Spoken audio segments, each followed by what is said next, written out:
దేవునికి భయపడితే మన జీవితంలో మనము ఏమి ఆశీర్వాదాలు పొందుతాము? మన జీవితంలో చాలా ఆశీర్వాదాలు మనం పొందుతాం.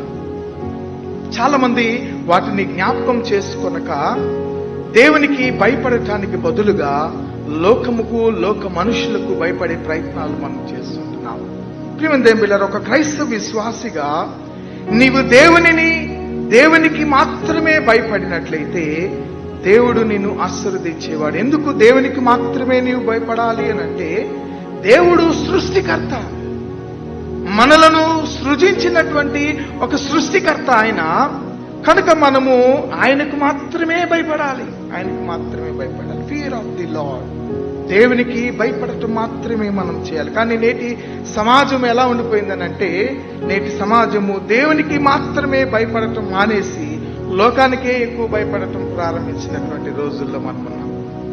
లోకముకు మనం భయపడి, లోక పరిస్థితులకు, లోక మనుషులకు, ఒక మాటలో చెప్పాలంటే లోక సంబంధమైన అపవాదికి మాత్రమే మనం భయపడిపోయి దేవునికి భయపడటము మానివేస్తున్నాం. ప్రియమైనటువంటి దేవుని